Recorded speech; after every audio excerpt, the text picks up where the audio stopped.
মাশাআল্লাহ, দেখি আপনারাও বলতে পারেন, একটু বলেন না। আমার মনে বড় আশা ছিল যাব মদিনা, সবাই মনে বড় আশা।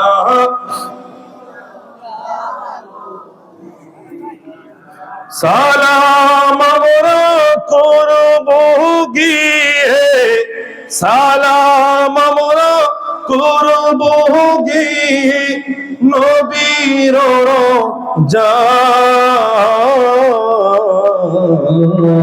মনে বড় আশা ছিল যাব মদিনায়, আমাদের মনে বড় আশা ছিল যাব মদিনায়। আরে আরব সাগর পাড়ি দেব, আরে নাই গো আমার তরি,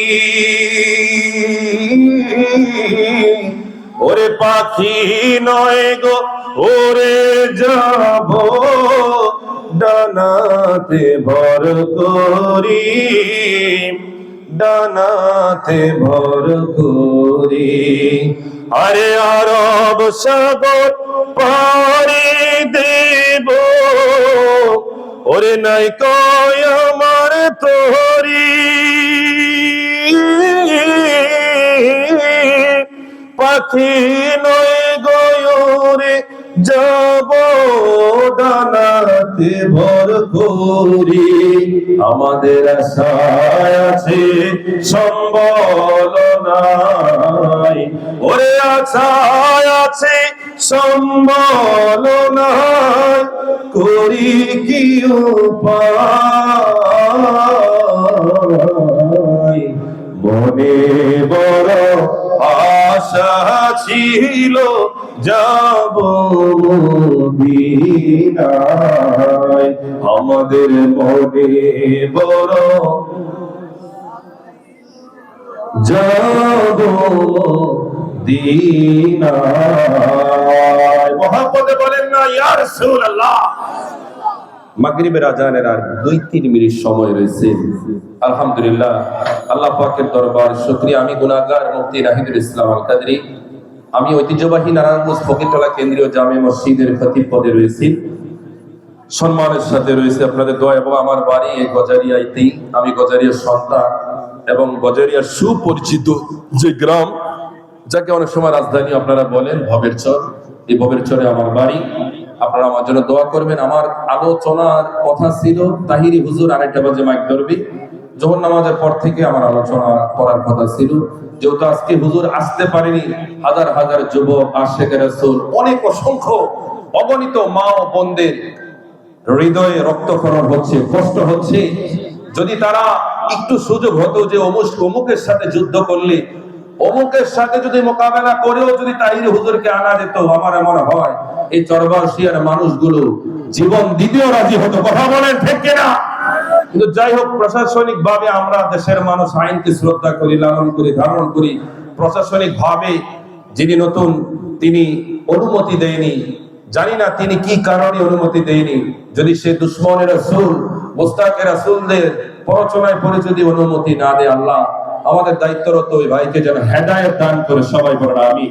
আর যেন কোন এলাকাবাসী যেন হাজার হাজার টাকা খরচ করে, কষ্ট করে মাহফিল আয়োজন করে, তাদের মনে যেন এই ওসি দ্বারা যেন আর কষ্ট না হয়। আমরা চাই কি চাই না? কথা কয় না, চাই কি চাই না? আল্লাহ পাক যেন তাদেরকে হেদায়েত দান করে এবং আমাদের আরো শক্ত হওয়ার, অবস্থান নেওয়ার জন্য তৌফিক দান করে। সামনের বছরে যেন আমরা আরো বড় পরিসরে তাহিরি হুজুরকে যেন আরো সম্মান ইজ্জত নিয়ে আমরা যেন এই বাউসিয়ার জমিনে, গদারিয়ার জমিনে আমরা আনতে পারি। কারা কারা রাজি? দু হাত তুলে দেখাই। নারে তাকবীর, নারে রিসালাত। তাহিরি হুজুরের আগমন, শুভেচ্ছা, স্বাগত। আমরা তাহিরি হুজুরকে গদারিয়ার জমিনে চাই কি চাই না? আরো ধরে বলেন চাই কি চাই না? এজন্য সামনের বছরগুলোতে আরো সাবধান হবে, আরো সতর্ক হয়ে আলহামদুলিল্লাহ হুজুরকে কিভাবে আরো সম্মান দিয়ে আনা যায়, আপনারা ইনশাআল্লাহ সেই ব্যবস্থাই করবেন। না চাহে তো হাজার হাজার মানুষ বলবে যে বাউসিয়ার জমিনের মানুষ হুজুরকে আনতে পারেনি, আপনাদের একটা বদনাম হবে। আমি আশা করবো আল্লাহ পাক যেন আপনাদেরকে সমস্ত কলঙ্ক বদনাম থেকে, অপবাদ থেকে যেন গোটা চরবাউসিয়া গদারিয়া জমিনকে যেন কবুল করে। সকলে বলেন না আমিন। অত্র এলাকার যারা গোরস্থান রয়েছেন, অধিবাসী রয়েছেন, আল্লাহ পাক যেন সবাইকে মাফ করে দেয়। সবাই বলেন আমিন। যার স্মরণে মাহফিল মরহুম মকবুল জোহর আলী মুন্সি সাহেব, আল্লাহ তাআলা যেন তার কবরটা জান্নাতের বাগান হিসেবে কবুল করে। সবাই পড়েন আমিন। আমি যারা আহ্বানে সারা দিয়ে এসেছে, আমার ভাই নাসিরউদ্দিন আল কাদরি আলমেজ ভান্ডারী, আমার ভাইয়ের জন্য দোয়া চাই আল্লাহ পাক যেন নাসির ভাইকে কবুল করে। আল্লাহ পাক অত্র এই মাহফিলের জন্য যত যুবক ভাইয়েরা, মুরব্বী বাজানেরা, যুবক ভাইয়েরা, মাসুম বাচ্চারা, মা ও বোনেরা, কেউ টাকা দিয়ে, শ্রম দিয়ে, বুদ্ধি দিয়ে, পরামর্শ দিয়ে, তারপর হচ্ছে চাল দিয়ে, ডাল দিয়ে, শারীরিক ভাবে, আর্থিক ভাবে, যে যেভাবে মানসিক ভাবে সহযোগিতা করেছে, আল্লাহ পাক প্রত্যেকের সহযোগিতা উপস্থিতি যেন কবুল আর মঞ্জুর করে। সবাই বলেন আমিন। ওয়া আখিরু দাওয়ানা আলহামদুলিল্লাহি রাব্বিল আলামিন। আসসালামু আলাইকুম ওয়া রাহমাতুল্লাহি তাআলা ওয়া বারাকাতুহু ওয়া মাগফিরাহ।